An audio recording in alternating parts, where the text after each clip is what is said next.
Mheshimiwa Spika, kufuatia taarifa iliyowasilishwa leo na mwenyekiti wa kamati ya kudumu ya Bunge ya Elimu, Utamaduni, Michezo ya uchambuzi wa bajeti ya Wizara ya Habari, Utamaduni, Sanaa, Michezo katika bunge lako tukufu, naomba kutoa hoja kwamba bunge lako tukufu likubali kupokea, kujadili, kupitisha makadirio ya mapato na matumizi ya Wizara ya Habari, Utamaduni, Sanaa na Michezo fungu namba 96 kwa mwaka 2026/27.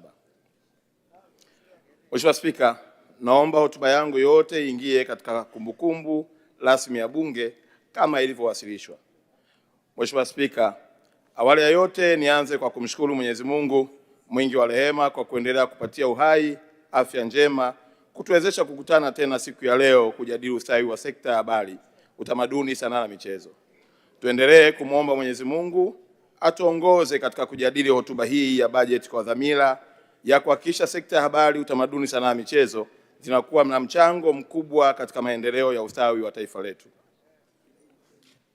Mheshimiwa Spika, kwa unyenyekevu mkubwa nitumie fursa hii kumshukuru Mheshimiwa Daktari Samia Suluhu Hassan, Rais wa Jamhuri ya Muungano wa Tanzania, kwa kuniamini na kuniteua kwanza kuwa naibu waziri wa habari na pia kuwa waziri kamili wa habari, utamaduni, sanaa na michezo. Hii ni heshima kubwa sana kwangu na kwa familia yangu, na nachukua kama chachu ya kuendelea kulitumikia taifa hili kwa bidii, weledi, uadilifu mkubwa. Nimhakikishie tu Mheshimiwa Rais ya kwamba utumishi alionipatia nitahakikisha ninamlipa kwa uadilifu mkubwa. Mheshimiwa Spika, niruhusu nitumie fursa hii kumpongeza tena Daktari Samia Suluhu Hassan, Rais wa Jamhuri ya Muungano wa Tanzania, kwa uongozi wake mahiri na maono mapana yanayolenga kuleta maendeleo kwa wananchi mmoja mmoja na uchumi wa taifa kwa ujumla. Pia nimpongeze kwa kuendelea kuliongoza taifa vyema katika kipindi hiki ambacho dunia inakumbana na changamoto mbalimbali, hususan migogoro ya kivita Mashariki ya Kati na vita ya Urusi na Ukraine ambayo imeathiri kwa kiasi kikubwa uchumi wa dunia, ikiwemo kupanda kwa bei za mafuta, bidhaa mbalimbali. Pamoja na changamoto hizo, Mheshimiwa Rais Daktari Samia ameendelea kuonyesha uongozi imara na mahiri kuhakikisha kwamba taifa linabaki moja na tunaendelea kusonga mbele. Mheshimiwa Spika, niruhusu tena nimpongeze Mheshimiwa Daktari Mwigulu Lameck Nchemba, Waziri Mkuu wa Jamhuri ya Muungano wa Tanzania, kwa hotuba yake ya bajeti aliyotoa mwelekeo wa utekelezaji wa malengo ya serikali katika mwaka 2025/26 na mwelekeo wa shughuli za serikali katika mwaka 2026/27 pamoja na masuala mengine. Hotuba hiyo imetoa maelezo kuhusu sekta zilizo chini ya wizara yangu imezingatia na itatekeleza maelekezo yote yaliyotolewa na Mheshimiwa Waziri Mkuu Daktari Lameck Mwigulu Nchemba. Mheshimiwa Spika, kipekee naomba nikupongeze wewe Mheshimiwa Musa Hassan Zungu, Spika wa Bunge la Jamhuri ya Muungano wa Tanzania, kwa kuliongoza kwa busara na weledi mkubwa Bunge la 13 la Jamhuri ya Muungano wa Tanzania. Maelekezo yako na miongozo yako imekuwa na msingi wa ufanisi mkubwa wa Bunge katika kusimamia serikali kutekeleza vyema majukumu yetu. Vile vile nampongeza Mheshimiwa Daniel Siro, mbunge naibu Spika wa Bunge la Jamhuri ya Muungano wa Tanzania, kwa kusaidia na kushauriana vyema katika utekelezaji wa majukumu yake. Nawapongeza pia sana waheshimiwa wenye viti, Mheshimiwa Deodatus Manyika, Mheshimiwa Cecilia Daniel Peloso pamoja na Mheshimiwa Najma kwa kumsimamia vema kwa ustadi mkubwa mijadala katika bunge lako tukufu. Mheshimiwa Spika, nichukue fursa hii kuishukuru kwa dhati kamati ya kudumu ya Bunge, Elimu, Utamaduni, Michezo chini ya mwenyekiti wake Mheshimiwa Husna Juma Sekiboko na Mheshimiwa Colonel Lucas Magembe, makamu mwenyekiti wa kamati, pamoja na wajumbe wote wa kamati kwa maelekezo, ushauri, maoni yao kwa wizara yangu ambayo yametusaidia sana katika kuboresha utendaji kazi. Maelekezo yao yamesaidia kwa kiwango kikubwa katika uwasilishaji wa hotuba hii mbele yako Mheshimiwa Spika. Kamati hii imekuwa nguzo muhimu katika usimamizi madhubuti wa utekelezaji wa bajeti na ukaguzi wa miradi, ambapo imefanikiwa kuhakikisha rasilimali za umma zinatumiwa kwa ufanisi na kwa manufaa ya umma kama misingi ya nyumba imara. Ndivyo uongozi wa kamati hii ulivyojenga misingi madhubuti wa maendeleo unaoleta mafanikio endelevu na mabadiliko chanya katika jamii yetu. Mheshimiwa Spika, kwa masikitiko yangu kwamba katika kipindi cha mwaka 2025-26 bunge lako tukufu lilipatwa na misiba mbalimbali ya waheshimiwa wabunge. Misiba hiyo ni pamoja na msiba wa Mheshimiwa William Lukuvi aliyekuwa mbunge wa Isimani na waziri wa nchi ofisi ya waziri mkuu, sera, bunge na uratibu na watu wenye ulemavu, Mheshimiwa Jenista Joakim Mhagama aliyekuwa mbunge wa jimbo la Peramiho, na Mheshimiwa Halima Idi Nassor aliyekuwa mbunge wa viti maalum akiwakilisha wafanyakazi. Kwa niaba ya wizara na wadau wetu, tunatoa pole kwako Mheshimiwa Spika, Mheshimiwa Naibu Spika, waheshimiwa wabunge, familia za marehemu, ndugu jamaa na marafiki na Watanzania wote kwa ujumla. Mwenyezi Mungu azilaze roho za marehemu mahala pema peponi.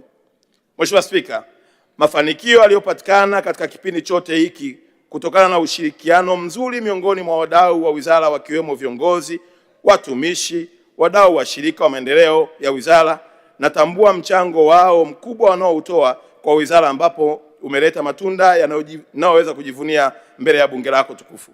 Mheshimiwa Spika, niruhusu pia kwa dhati ya moyo wangu nimshukuru Mheshimiwa Hamisi Mwinjuma, mbunge, naibu waziri wa utamaduni, sanaa na michezo, kwa ushirikiano anaonipa katika kutekeleza majukumu yangu ya wizara.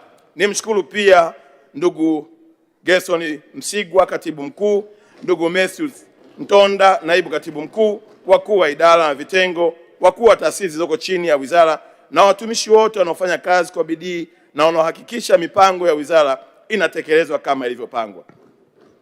Mheshimiwa Spika, wizara hii ni muhimili wa maendeleo ya jamii ya taifa kwa ujumla, ambavyo kwa maeneo mengine naweza kusema ni wizara yenye ushawishi, yani soft power ya nchi hii, taifa letu, na kulitambulisha kwa mataifa ya sekta habari. Imekuwa na mchango mkubwa katika kuhabarisha, kuelimisha, kuburudisha na kuhakikisha kuwa wananchi wanapata taarifa mahususi zinazowawezesha kushiriki kikamilifu katika maendeleo ya nchi yetu. Aidha, utamaduni wetu ni uti wa mgongo wa taifa letu.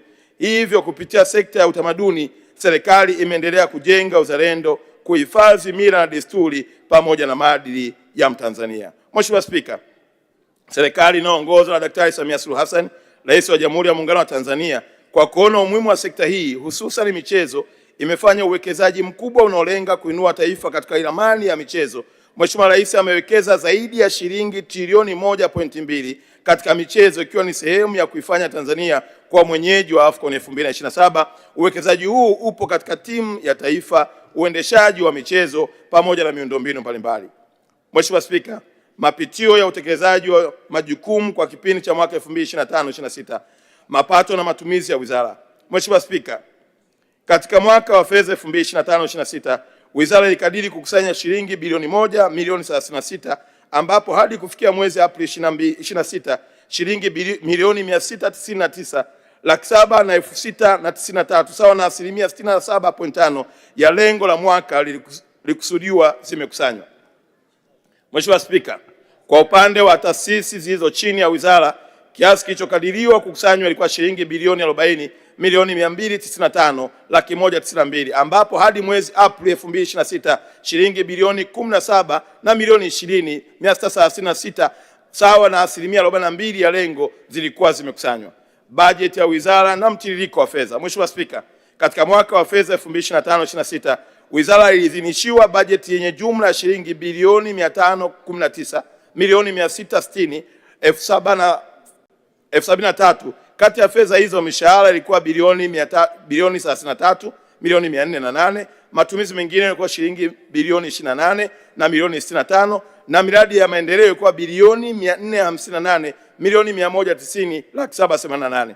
Mheshimiwa Spika, hadi mwezi Aprili 26 wizara ilikuwa imepokea jumla ya shilingi bilioni 352 milioni 942,454 na 472 na senti 97 sawa na asilimia 67.9 ya bajeti yote. Kati ya fedha za bajeti ya mishahara, matumizi mengineyo shilingi bilioni 20 sawa na asilimia 74.6. Bajeti ya matumizi mengineyo ya miradi ya maendeleo ni shilingi bilioni 304 milioni 332 na laki 344 na 80 na senti 26 sawa na asilimia 66.4 ya bajeti ya miradi ya maendeleo. Mheshimiwa Spika, utekelezaji wa majukumu ya wizara kwa mwaka 2025/26 katika sekta ya habari.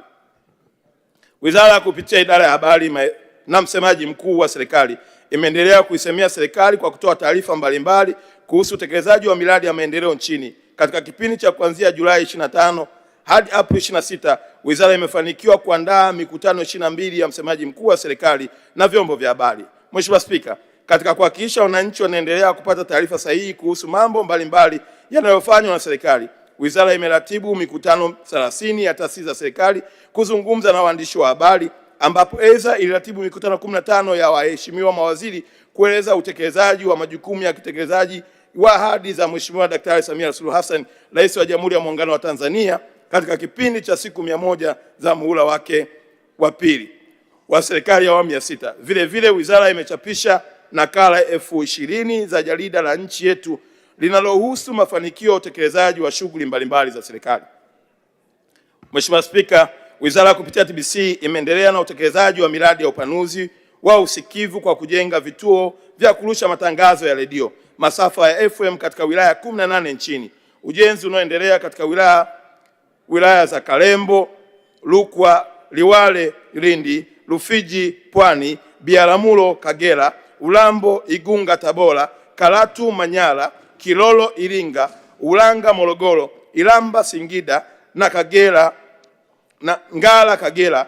Wakati huo TBC imepokea mitambo ya masafa ya FM kwa ajili ya wilaya za Tanganyika, Katavi, Gairo, Morogoro, Hanang', Manyara, Sia, Kilimanjaro, Mpwapwa, Dodoma.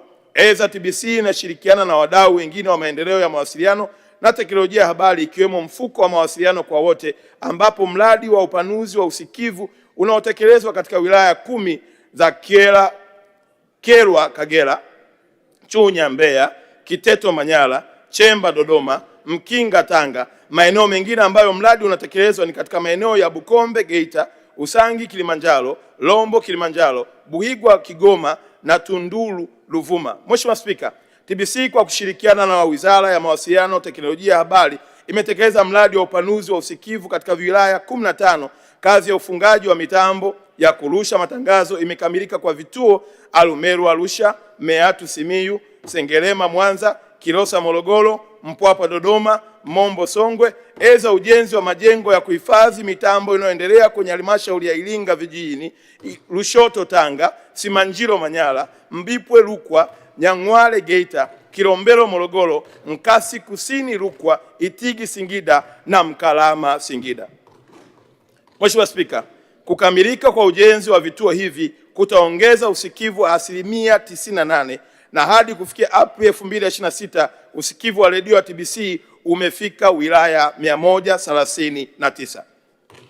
Mheshimiwa Spika, katika kuhakikisha kuwa TBC inafikia vijana wengi, majukwaa ya mitandao, maboresho makubwa ya kimaudhui na mifumo yamefanyiwa kupitia Bongo FM, TBC2, TBC mtandao. Chaneli hizi za kimkakati zimekuwa chachu kwa kuongeza watazamaji, wafuatiliaji, wasikilizaji. Vile vile TBC kupitia chaneli yake ya Tanzania Safari ambayo ni mahususi kwa ajili ya TBC kupitisha chaneli yake ya Tanzania Safari ambayo ni mahususi kwa ajili ya kutangaza fursa za utalii na utajiri wa maliasili za nchi yetu, imewezesha kuandaa maudhui ya kutafasiri na kurusha jumla ya vipindi 10,125 katika lugha 5 za kimataifa ambapo ni Kireno, Kiarabu, Kiingereza, Kifaransa na Kichina. Mheshimiwa Spika, tarehe 2 Septemba 2022, Mheshimiwa Daktari Samia Suluhu Hassan, Rais wa Jamhuri ya Muungano wa Tanzania, alipokuwa Bagamoyo kwa ajili ya maandalizi ya filamu ya Royal Tour, aliagiza TANAPA kuitangaza njia ya utumwa kuwa kivutio cha utalii. Kufuatia agizo hilo, wataalamu wa Chuo Kikuu cha Dar es Salaam kwa kushirikiana na TANAPA walifanya utafiti wa kuwasilisha ripoti iliyobainisha vivutio na mikakati ya utangazaji. Wizara kupitia TBC imetekeleza agizo hilo kwa kutambua njia ya misafara ya utumwa na wapagazi na kutangaza kupitia kampeni ya The Slave Caravan inayorushwa na chaneli ya utalii ya Tanzania Safari. Kampeni hii inalenga kutangaza njia ya utumwa na vivutio vyake ambavyo havijulikani sana kwa Watanzania na wageni. Kupitia kampeni hii vituo 14 vimebainishwa kutoka Zanzibar, Bagamoyo hadi Ujiji Kigoma, vitakavyotumika kuhifadhi historia ya watumwa, utumwa, masulia na maisha baada ya kukomeshwa kwa utumwa. Kupitia kampeni hii ya The Slave Caravan, serikali itatarajia kuigeuza historia chungu ya utumwa kuwa fursa ya elimu, hifadhi na maendeleo ya utalii nchini Tanzania.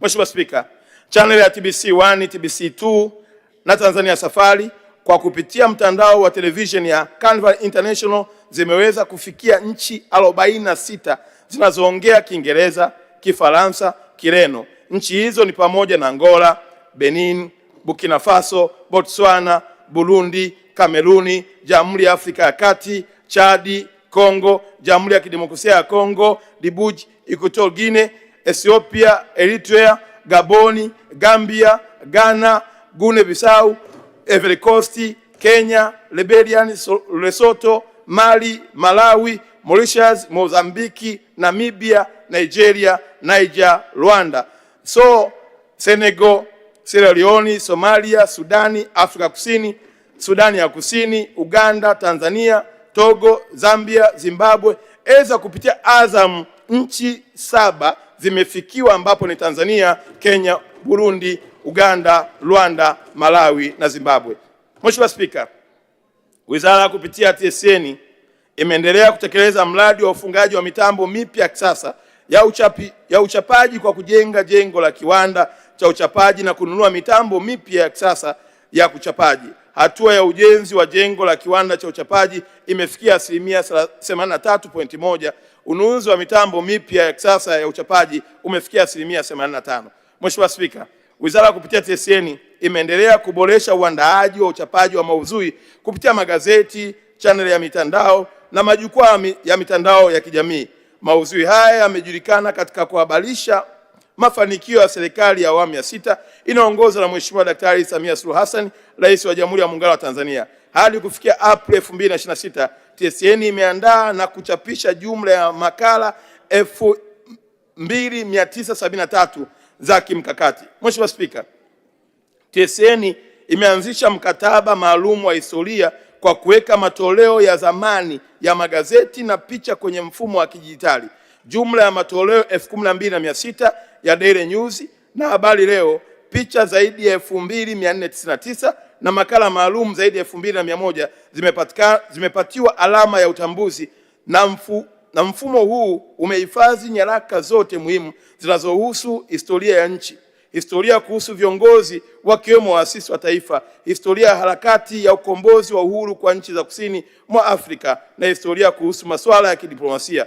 Kutokana na maktaba hii ya TSN kuhifadhi nyaraka na kumbukumbu za kihistoria, kampuni imefanikiwa kuwa chanzo kikuu cha taarifa kwa ajili ya kitabu cha Rais wa awamu ya 3 hayati Benjamin William Mkapa, Rais wa awamu ya 2 hayati Ali Hassan Mwinyi, kitabu cha Muungano na picha zote zinazopamba ukumbi wa kimataifa wa mikutano ya Julius Nyerere. Katika hatua ya uimarishaji wa mfumo wa kidijitali, kampuni imeunda mfumo wa TSN Integrated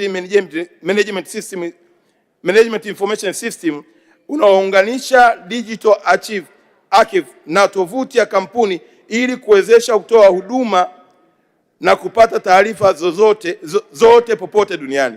Mheshimiwa Spika, Bodi ya Ithibati ya Waandishi wa Habari katika kipindi cha Julai 2025 hadi 2026 imepokea maombi na kusajili waandishi wa habari 4139 kupitia mfumo wa Tai Habari, ambapo waandishi wa habari 3357 wenye vigezo vinavyoainishwa kwa mujibu wa sheria wamepatiwa ithibati.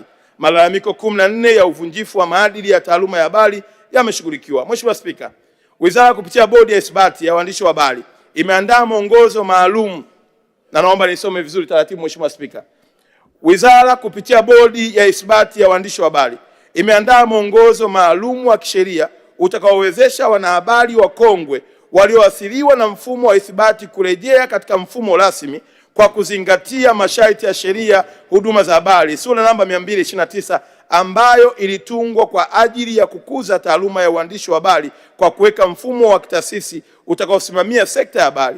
Mwongozo huu unaweza unaweka utaratibu wa kisheria wa kutambua na kuthibitisha umahiri wao kupitia tathmini maalum ya uzoefu, weledi na maadili ya taaluma na kuwawezesha kupata ithibati kwa mujibu wa sheria. Mheshimiwa Spika, kupitia mashirikiano kati ya Bodi ya Ithibati ya Waandishi wa Habari na Mfuko wa Utamaduni wa Sanaa wa Tanzania, serikali imeendelea kuwawezesha mitaji ya kukuza, kuendeleza na kuzalisha kazi zao za uboresha unaokidhi mahitaji ya soko kupitia mikopo yenye masharti nafuu. Katika kutekeleza hayo, Mheshimiwa Daktari Samia Suluhu Hassan, Rais wa Jamhuri ya Muungano wa Tanzania, ametoa shilingi bilioni 20 kwa ajili ya mfuko wa utamaduni, tayari bilioni 200 kwa ajili ya mikopo ya watengeneza maudhui mtandaoni, yaani content creator.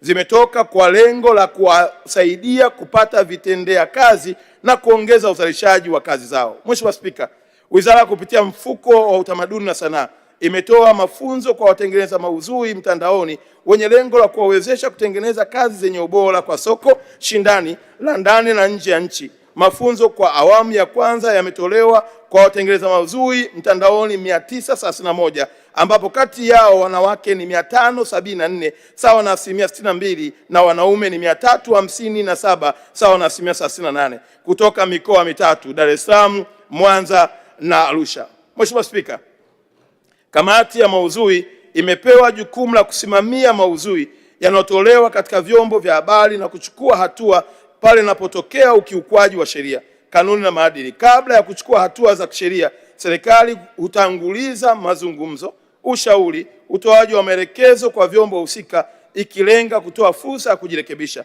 Hatua hizi huchukuliwa pale ambapo ukiukaji unaendelea, unajirudia au unasababisha madhara makubwa kwa umma.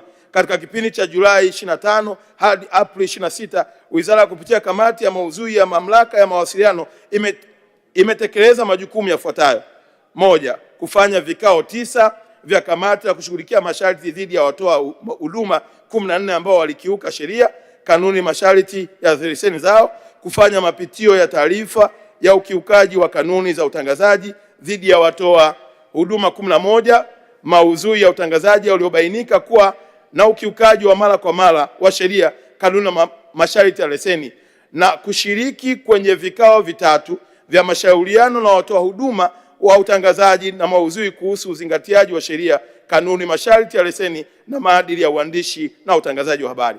Mheshimiwa Spika, sekta ya maendeleo ya utamaduni. Tanzania imejaliwa kuwa na utajiri mkubwa wa uanuai wa urithi wa utamaduni. Katika kuhakikisha kuwa urithi huu unalindwa, unahifadhiwa na kuendelezwa, serikali imefanya utafiti wa kutambua, kuorodhesha na kulinda urithi wa utamaduni usioshikika kwa manufaa ya kizazi cha sasa na kijacho.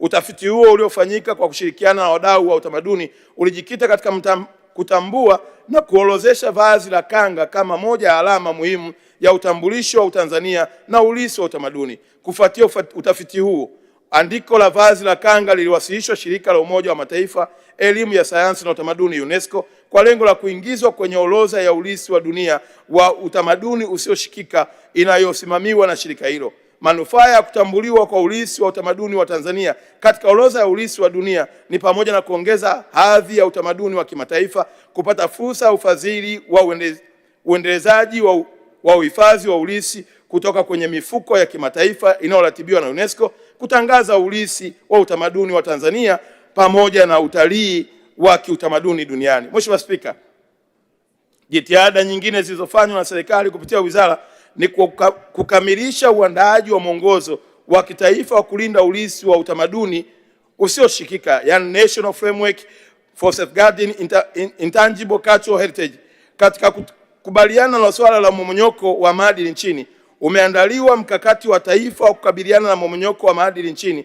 Mbali na mkakati huo, kupitia televisheni ya taifa TBC kumeanzishwa kipindi maalumu cha maadili, uzalendo na utaifa kinachojulikana kwa jina la Sisi ni Tanzania. Kipindi hiki ni mahususi kwa ajili ya kukumbusha umma wa Watanzania kuhusu umuhimu wa kurejea kwenye misingi ya maadili, mila, desturi, miko na uzalendo na uadilifu wa taifa letu.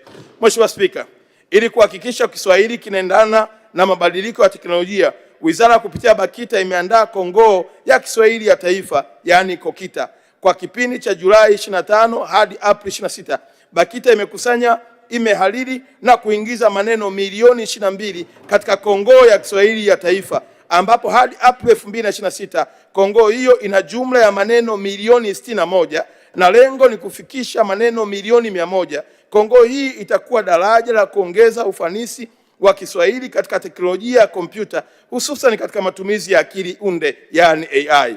Pia baraza linaendelea kukuza ushirikiano na wadau mbalimbali wakiwemo taasisi ya Mozilla ili kuwezesha kuimarisha Kiswahili katika teknolojia. Mheshimiwa Spika, Wizara kupitia BAKITA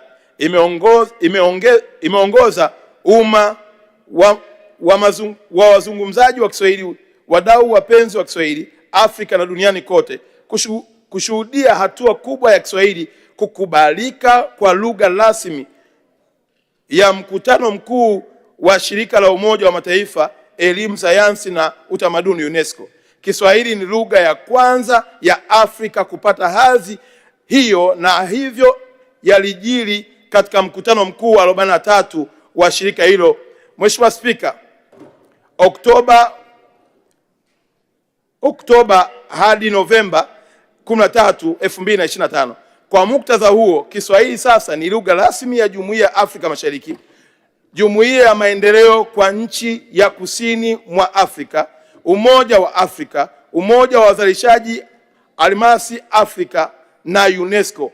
Vile vile Kiswahili ni lugha ya pekee ya Afrika iliyotengewa siku ya kuadhimishwa ambapo ni tarehe 7 Julai kila mwaka. Katika hatua nyingine, wizara kupitia BAKITA imefanya kikao na UNESCO pamoja na wadau wa maudhui ya mitandaoni kuhusu nafasi ya Kiswahili katika mitandao mikubwa ya kijamii, yani Meta, TikTok na Google, ili wapanue nafasi ya Kiswahili katika mitandao hiyo na hivyo kuongeza ajira na kipato kwa waandaaji wa maudhui kupitia mitandao ya kijamii.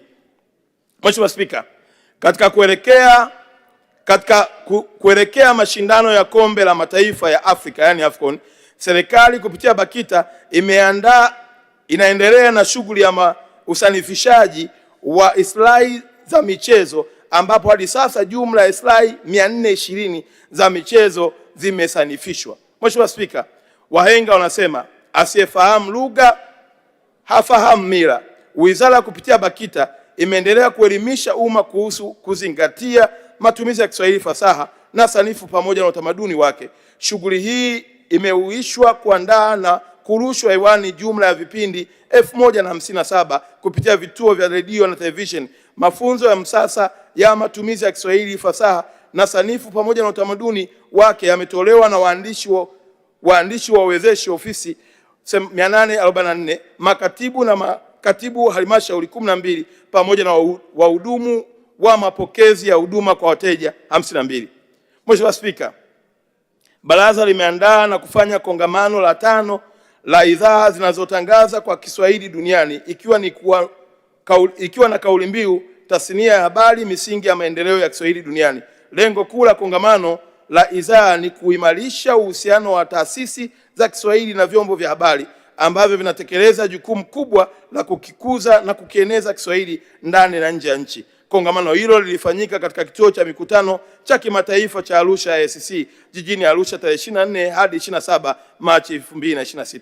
Mheshimiwa Spika, Tanzania ina jumla ya vituo 55 vya kufundisha Kiswahili kwa wageni, ambapo vituo 20 vipo nje ya nchi na vituo 35 vipo nchini. Ufunguaji wa vituo hivi umeongeza chachu ya kujifunza Kiswahili kwa wageni. Mheshimiwa Spika, serikali kupitia kituo cha ulisi wa ukombozi wa bara la Afrika inaendelea kudumisha hadhi ya Tanzania kama mama wa ukombozi Afrika kwa kitendo, kwa kuhakikisha kuwa mchango wetu wa kihistoria unatambulika, unahifadhiwa na kuendelezwa kwa manufaa ya vizazi vya sasa na vizazi vijavyo. Katika kuonyesha dhamira hiyo, tunamshukuru sana Mheshimiwa Daktari Samia Suluhu Hassan, Rais wa Jamhuri ya Muungano wa Tanzania, kwa uamuzi wake wa kimkakati wa kutekeleza mradi wa ujenzi wa makao makuu ya ulisi wa ukombozi wa bara la Afrika kama ilivyoazimiwa na Umoja wa Afrika. Hatua hii inaakisi uongozi thabiti na dira ya kulinda historia ya taifa letu, huku tukiiweka katika nafasi ya kimataifa kama kitovu cha kumbukumbu za ukombozi wa bara la Afrika. Mheshimiwa Spika, katika hatua ya utekelezaji, wizara kupitia kituo imetenga eneo lenye ukubwa wa hekari 426.6 katika wilaya ya Kongwa mkoani Dodoma kwa ajili ya ujenzi wa kituo kikuu cha uhifadhi wa urithi wa ukombozi wa bara la Afrika kitakachokuwa ni sehemu ya taasisi ya Umoja wa Afrika. Eneo hilo liko tayari na tumeshakamilisha kupatiwa hati, hatua inayoweka msingi imara wa utekelezaji wa mradi huu wa kimkakati wa kimataifa na kibara. Mheshimiwa Spika, katika sekta ya sanaa, natoa shukrani za dhati kwa Mheshimiwa Daktari Samia Suluhu Hassan, Rais wa Jamhuri ya Muungano wa Tanzania, kwa uongozi wake madhubuti na juhudi zake zinazopelekea kufanikisha Tanzania kupata heshima kubwa kuwa mwenyeji wa mashindano makubwa zaidi ya ulimbwende duniani, yani Miss World. Na Mheshimiwa Spika, kama unavyoona pale jukwaani kwenye gara yako upande wako wa kulia, utakapopata nafasi ya kutambulisha, tunao tayari warembo wameingia ndani ya bunge lako tukufu ili kushuhudia jitihada na kazi kubwa inayofanywa na Daktari Samia. Mashindano hayo yanatarajiwa kuleta manufaa makubwa kiuchumi na kijamii kupitia mapato ya viingilio, huduma za utalii, udhamini, biashara za wageni, pamoja na kutoa fursa kwa wabunifu wa ndani kujifunza na kujitangaza kimataifa. Aidha, tukio hili litasaidia kuitangaza Tanzania duniani kama kitovu cha utalii wa asili na utamaduni, kuimarisha diplomasia ya kimataifa, kudhibitisha usalama wa nchi kwa wageni. Mashindano ya Miss World Tanzania 2026 yaliyofanyika tarehe 19 Aprili, ambapo mlimbwende Leticia Sawe aliibuka mshindi na ataiwakilisha Tanzania katika mashindano yatakayofanyika Vietnam mwezi Septemba 2026, ambapo Tanzania inatarajia kukabidhiwa rasmi bendera ya uwenyeji kwa mwaka 2027. Mashindano ya Miss World 2027 yatatumika kama kichocheo cha hamasa kuelekea AFCON 2027 na kuongeza mwamko wa kitaifa pamoja na ushiriki wa wananchi katika maandalizi ya tukio hilo kubwa la kihistoria kwa bara la Afrika. Mheshimiwa Spika,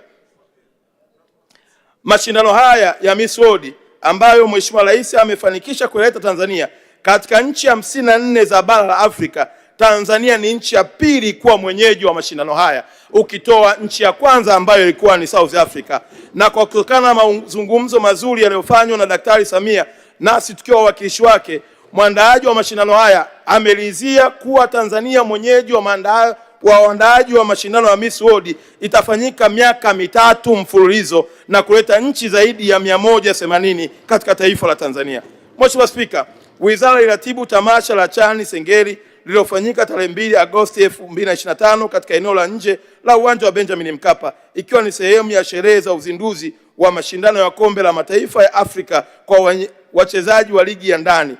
Tamasha hili lilikuwa na mafanikio makubwa ambapo zaidi ya wasanii 30 wa mziki wa Sengeli walipata fursa ya kutumbuiza. Kupitia jukwaa hili, mziki wa Sengeli uliweza kutangazwa kimataifa kama sehemu ya utambulisho wa utamaduni wa Tanzania. Sambamba na hilo, serikali imeendelea kuratibu tamasha la Sengeli Music Festival. Tamasha hili linatarajiwa kufanyika tarehe 30 Mei 2026. Linalenga kutumika kama jukwaa la kuhamasisha ushiriki wa wananchi katika mashindano ya AFCON 2027.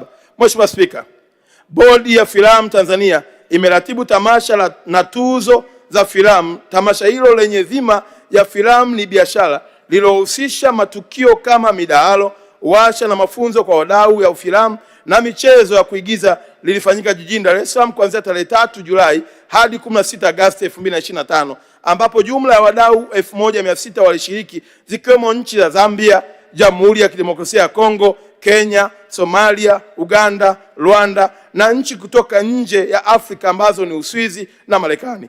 Tamasha hilo lilihitimishwa kupitia kilele cha usiku wa tuzo wa filamu kilichofanyika tarehe 14 Februari 2026 jijini Dar es Salaam, ambapo jumla ya wadau 1226 walishiriki. Jumla ya tuzo 28 zilitolewa kama tamasha katika tamasha hilo. Mheshimiwa Spika, KOSOTA inaendelea kufuatilia ukusanyaji wa tozo ya haki miliki, yani copyright levy. KOSOTA inaratibu mgao wa fedha zinazotokana na tozo ya haki miliki, ambapo jumla ya shilingi milioni 988 na laki 656 na 1,003 na senti 92 sawa na 60% ya makusanyo yote ya shilingi bilioni 1 na milioni 647 na laki 6 na 60,173 na senti 20 yalifanyika kuanzia Septemba 2023 hadi Juni 2025. Zinatarajiwa zitagawiwa kwa wabunifu wa kazi za sanaa na uandishi. Mchanganuo wa mgao ni daraja la muziki 20%, filamu 15%, sanaa ya uandishi wa asili 10%, sanaa ya ufundi asili 7.5% na sanaa ya maonyesho 7.5%.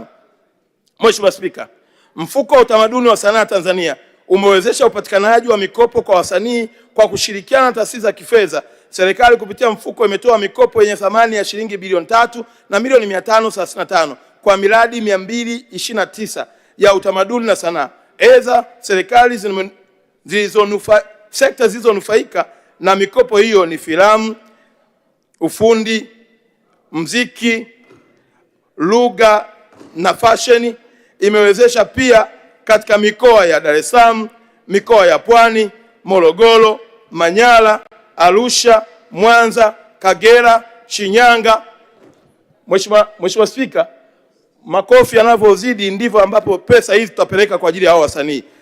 Naomba kurudia tena. Katika mikoa 15, mkoa wa Dar es Salaam, mkoa wa Pwani, mkoa wa Morogoro, mkoa wa Manyara, mkoa wa Arusha, mkoa wa Mwanza, mkoa wa Kagera, mkoa wa Shinyanga, Mara, Geita, Mbeya, Kilimanjaro, Ruvuma, Tabora. Hali kadhalika kupitia mradi hii iliyotekelezwa, jumla ya ajira 75,537 zimezalishwa na kuwanufaisha wananchi zaidi ya 971,285. Mheshimiwa Spika, maendeleo ya michezo. Wizara imeratibu kwa ufanisi michuano ya mpira wa miguu ya Afrika kwa wachezaji wa ndani, yani CHAN 2024. Mashindano ya CHAN ni kigezo ambacho Shirikisho la Soka Afrika CAF hutumia kama kipimo cha nchi kuwa mwenyeji wa mashindano ya AFCON. Mashindano hayo yalifanyika nchini kuanzia tarehe 2 hadi tarehe 30 Agosti 2025, ambapo nchi ya Tanzania, Kenya na Uganda zilikuwa mwenyeji. Timu ya taifa, yani Taifa Star, ilishiriki na kuonyesha kiwango cha juu cha ushindani kwa kufanikiwa kufika hatua ya robo fainali, hatua inayodhihirisha kuimarika kwa soka letu la ndani. Eza kutokana na ubora wa maandalizi ya usimamizi wa mashindano hayo, CAF ilimtunuku tuzo ya heshima Mheshimiwa Daktari Samia Suluhu Hassan, Rais wa Jamhuri ya Muungano wa Tanzania, kwa kazi nzuri, njema na ufanisi mkubwa ulioonekana katika maandalizi ya CHAN. Mheshimiwa Spika, sambamba na mashindano hayo, serikali kupitia wizara imeendelea na maandalizi ya mashindano ya Kombe la Mataifa ya Afrika 2027 kwa kutekeleza kwa ufanisi majukumu mbalimbali, hususan ujenzi na ukarabati wa miundombinu wa michezo katika miji wenyeji wa Dar es Salaam, Arusha, na ambapo ni ukarabati wa uwanja wa Benjamin Mkapa umefikia 95%, ukarabati wa viwanja vitatu vya mazoezi ya Njimkana pamoja na Meja General Isamuyo na shule ya sheria imekamilika. Ujenzi wa viwanja vitatu vingine vya mazoezi, yani Farasi, Leaders Club na Jimkana 2 vipo katika hatua za awali. Ujenzi wa uwanja wa Arusha wenye uwezo wa kuchukua Watanzania zaidi ya 32,000 umefikia 77.5%, na ujenzi wa kiwanja kimoja cha mazoezi kinachojengwa katika eneo la uwanja wa Arusha umefikia 60%, na matarajio yetu kuwa ifikapo Agosti 2026 serikali itakamilisha miundombinu yote kwa ajili ya AFCON, ikiwa pamoja na ujenzi wa viwanja vidogo vidogo vya mazoezi vitatu ambavyo viko katika eneo la Magereza, liko eneo la Ingototo na pamoja na kiwanja cha Mgambo jijini Arusha. Mheshimiwa Spika, katika kudhihirisha dhamira ya dhati ya serikali kuhakikisha tunafanikisha mashindano ya AFCON 2027, tayari Mheshimiwa Daktari Samia Suluhu Hassan, Rais wa Jamhuri ya Muungano wa Tanzania, ameridhia kutoa kiasi cha dola za Kimarekani milioni 30 sawa na shilingi bilioni 76 na milioni 157 na laki 1 kama ada ya uandaaji wa mashindano husika. Hii ndiyo tafasiri halisi ya Daktari Samia Suluhu Hassan kama mwanamichezo namba 1 nchini Tanzania. Mheshimiwa Spika, sambamba na maandalizi ya miundombinu ya AFCON 2027, serikali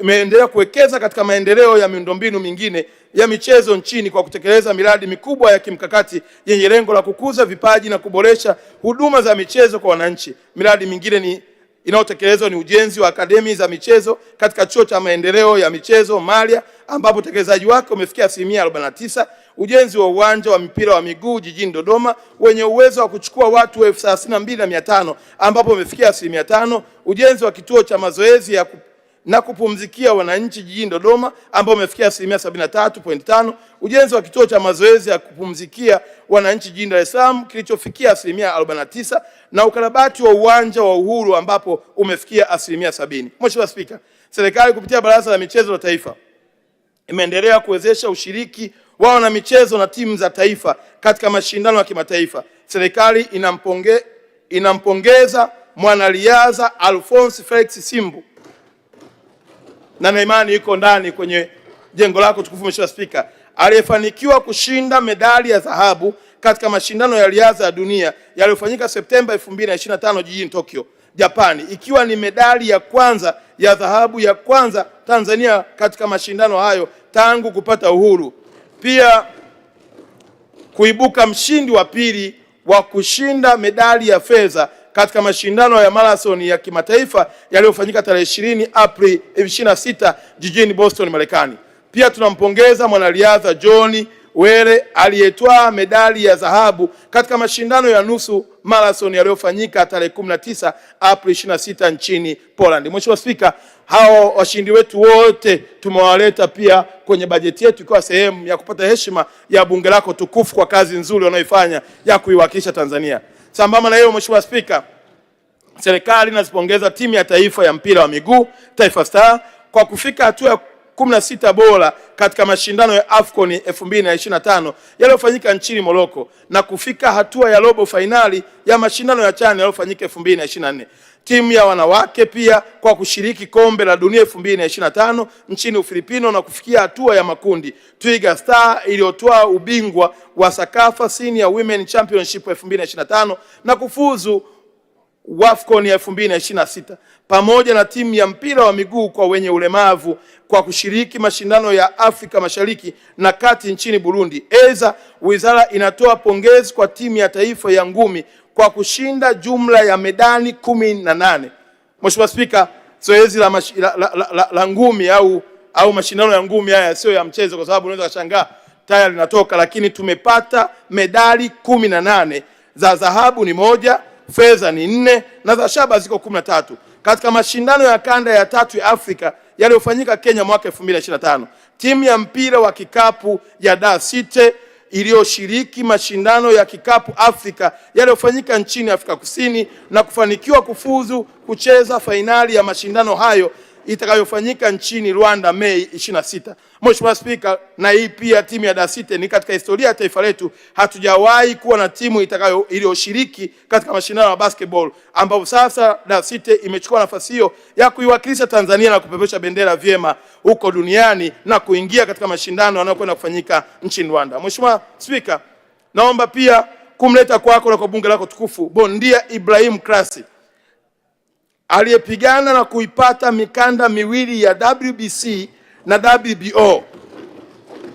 Huyu kapata ushindi mkubwa na mikanda hiyo na thamani kubwa, na hivi tunavyoongea tuko naye pia ndani ya bunge lako tukufu, ikiwa ni sehemu ya kupata heshima ya waheshimiwa wabunge chini ya bunge lako Mheshimiwa Spika, katika kazi kubwa nzuri anayoifanya.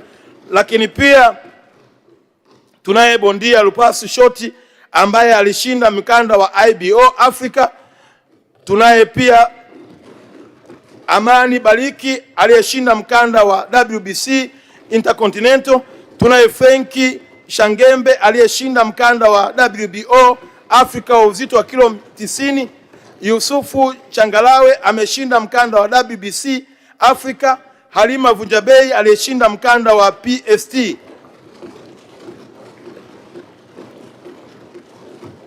Mafanikio hayo yanaonyesha maendeleo chanya ya michezo nchini. Mheshimiwa Spika, wizara kupitia BMT kwa kushirikiana na shirikisho la mpira wa miguu Tanzania liliratibu mkutano wa kamati ya utendaji wa shirikisho la mpira wa miguu Afrika yani CAF, ambapo ulifanyika tarehe 13 Februari 2026 jijini Dar es Salaam. Mkutano huo uliwaleta pamoja vigogo wa soka barani Afrika ukiwa na lengo la kujadili na kuweka mikakati ya kukuza vipaji, kuimarisha ushindani wa vilabu na timu za taifa, pamoja na kuongeza uwekezaji katika miundombinu ya mpira wa miguu. Tanzania, kwa kuwa mwenyeji wa mkutano huo, ni kielelezo cha uwezo wa nchi yetu kuandaa mikutano mikubwa na umeongeza hadhi ya Tanzania katika ramani ya soka Afrika, hususan wakati wa mataifa kujadili na fainali za AFCON 2027.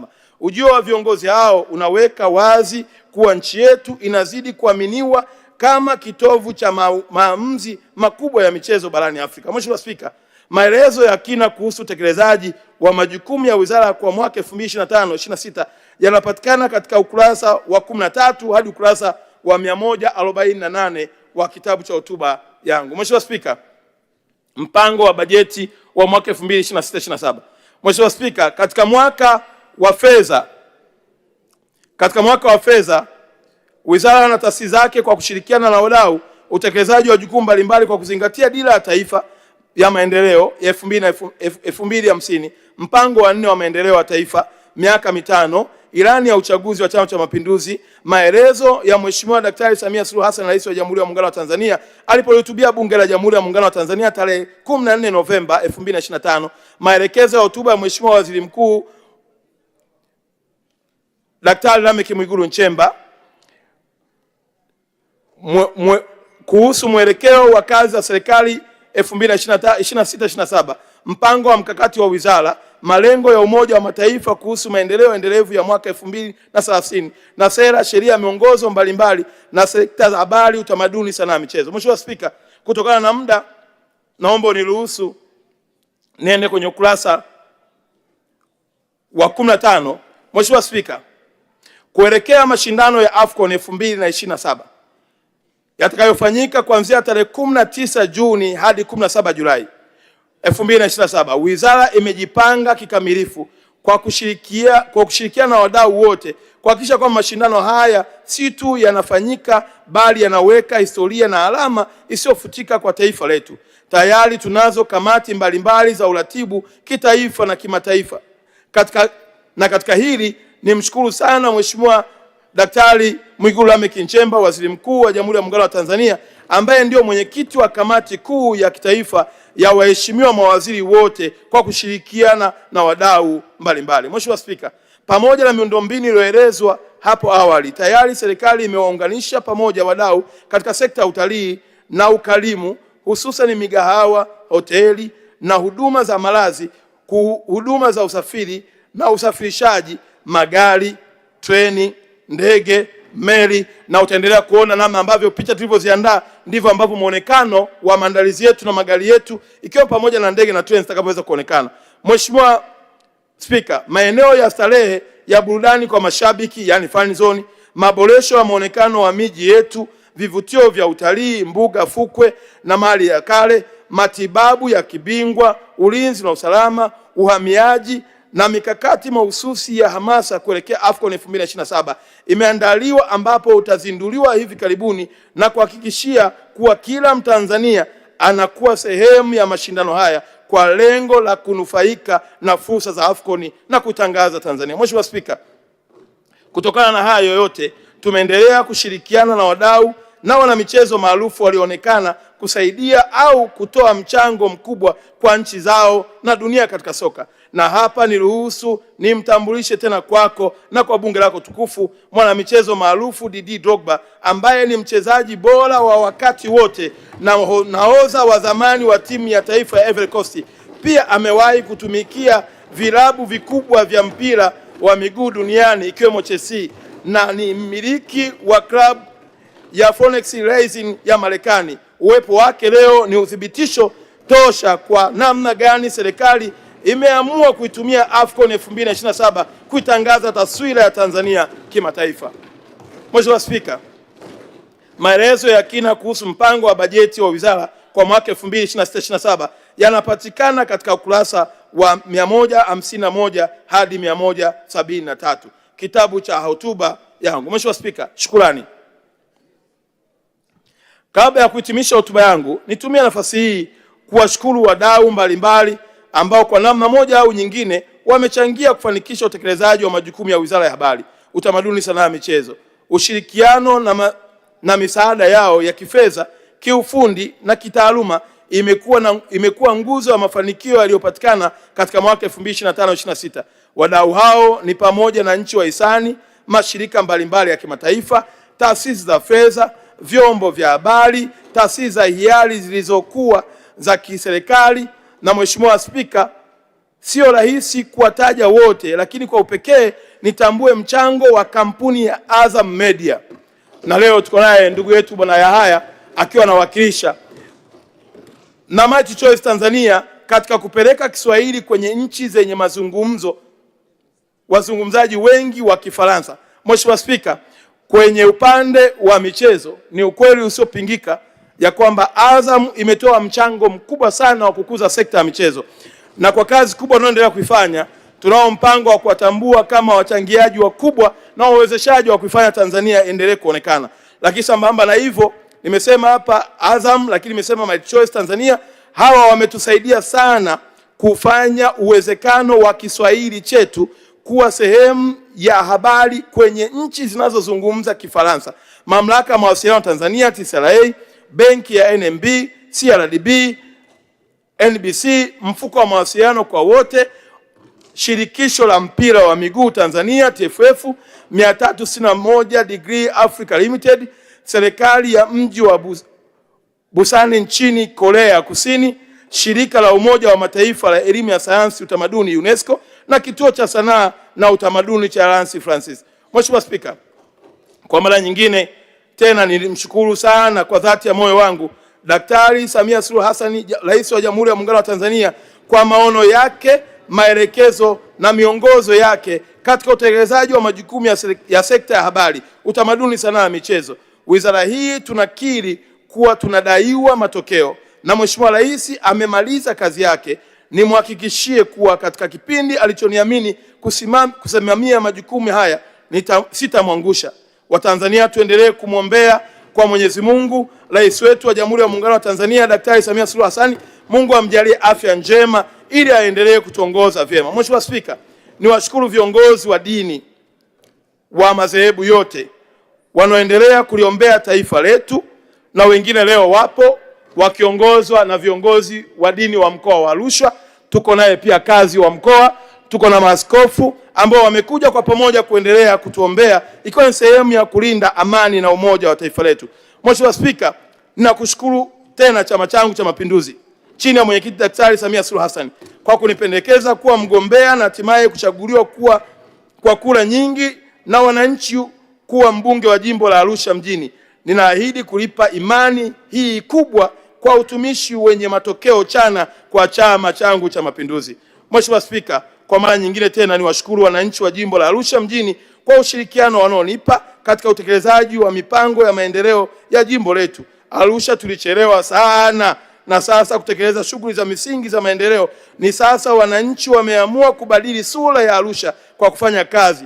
Na washukuru sana sana waheshimiwa madiwani wakiongozwa na Mheshimiwa Mstahiki Meya wa jiji la Arusha, na madiwani wote Mheshimiwa Spika wa jiji la Arusha wako humu ndani kwenye bunge lako tukufu.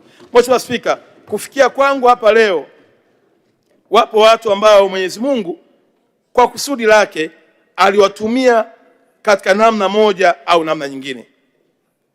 Nitamani wangelikuwepo wakaona kazi walioifanya, lakini niruhusu tu kwa upendo mkubwa na kwa kuheshimu nitambue sana mchango wa hayati Samuel John Sita, aliyekuwa mbunge wa Urambo na spika wa bunge la Jamhuri ya Muungano la 9, aliyefanya kazi kubwa ya kunilea, kunifundisha na kunifundisha kazi kubwa ya uongozi. Lakini niruhusu pia nitambue mchango wa hayati Reginald Mengi, baba wa wengi, aliyetoa mchango mkubwa katika maisha yangu, ikiwa ni pamoja na kulipa ada wakati nasoma chuo kikuu.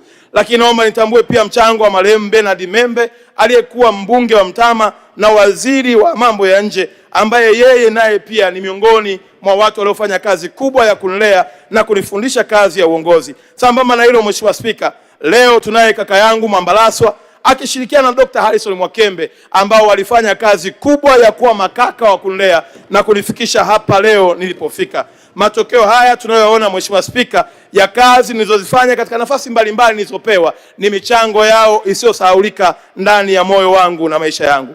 Mheshimiwa Spika, hotuba yangu leo itakuwa ni rahisi sana kutokana na matokeo ya jana.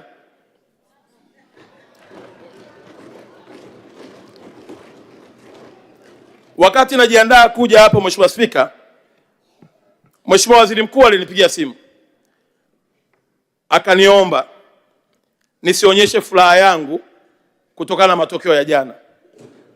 Nami nikamwambia Mheshimiwa Waziri Mkuu, matokeo ya jana sitaonyesha furaha yangu, lakini niruhusu nionyeshe furaha yangu ya matokeo ya Kombe la Muungano. Na kwa kuwa matokeo ya Kombe la Muungano yalimpa wakati mgumu Mheshimiwa Waziri Mkuu kulazimika kueleza uvumilivu ambao Simba wameendelea kuonyesha, basi nimhakikishie Mheshimiwa Waziri Mkuu nitasimamia vilabu vyote na kuhakikisha kwamba vinaleta ushindani sahihi na kuleta matokeo chanya ya kukuza mpira wetu wa miguu. Mheshimiwa Spika, ni ukweli usiopingika, utambuzi wa wizara yetu katika mchango chanya uliotolewa na vilabu hivi viwili hauwezi kuepukika.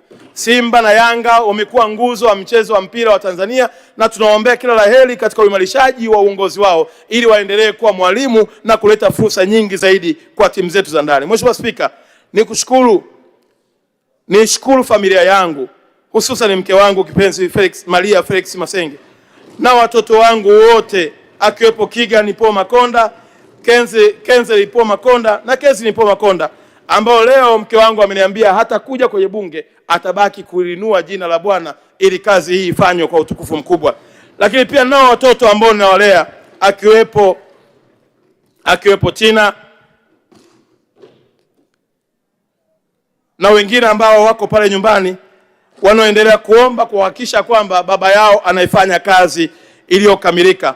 Ninafahamu ya kwamba mchango wa wadada hawa, tena wadada wa kazi ambao wananipa chakula, lakini wako kwenye mfungo kumwombea baba yao wakiongozwa na dada yao Ela ili niifanye kazi ya utukufu wa Mungu katika mimbari hii. Mheshimiwa Spika, napenda kutoa shukrani zangu za dhati kwako binafsi, Naibu Spika, wenye viti wa bunge na waheshimiwa wa bunge na wananchi wote kwa kunisikiliza.